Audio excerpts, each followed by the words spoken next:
My name is Wahu Kaara, W-A-H-U, Kaara, K-A-A-R-A.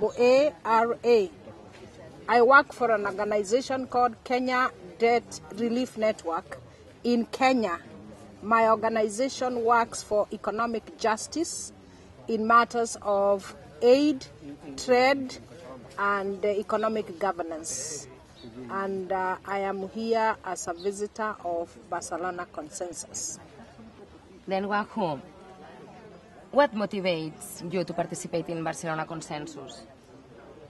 The determination of working with others all over the world to deliver alternative living in a world that is just, equitable, and a world that we shall respect each and every citizen or every human being, wherever they shall be in the world, in matters of an economy that works for all of us, and governance that is justifiable in matters of acknowledging justice for all.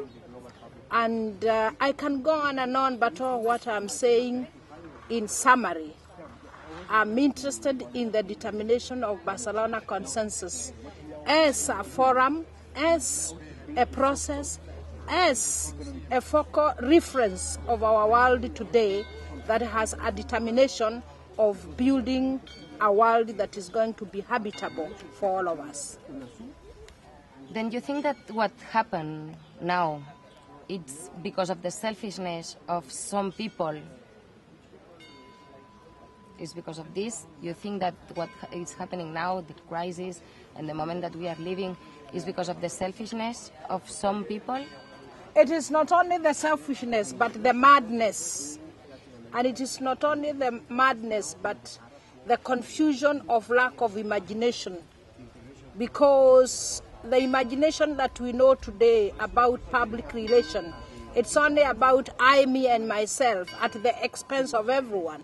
And that's why the economics cannot work. That's why we have the problem with climate change. That's why we have wars all over.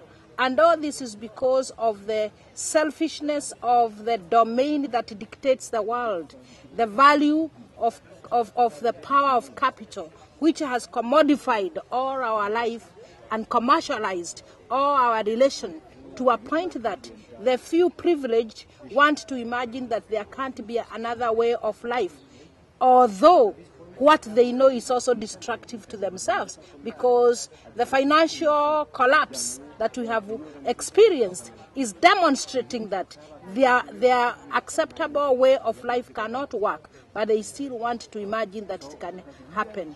The climate change issues that have already been well documented, including using the science that they believe in, is showing that the world cannot continue being plundered for economic gains in destroying every life system that there is. Yet they do not want to listen to the big question of our time. Must we continue with our overconsumption and the underconsumption? So I think the problem is out of self-greed that is located in the power that there is today, the so-called bigger powers, the so-called developed world, the so-called, and I can go on and on. But on the other hand, we have the so-called small powers, developing world, as people from the South who know very well that we can transform this world to a workable world, a world of needs, but not greed. And then finally, if worldwide organizations could join together in a single transforming action, given your profile, what would you do to join in? What action, one action, could transform the world? Take leadership. Because I must participate in decision making for that transformative agency. That's why I'm here in Barcelona Consensus, not just as a Kenyan woman from Kenya, but an equal partner with whoever is here in this process. So what I'll do, I'll continue leading leadership, because I know I have imaginations, I have visions, I have the spirit, and I have the determination to transform this world for an equitable, habitable world for all of us. And there is nothing that is going to stop me, because I can do it, and we are doing it. Thank you.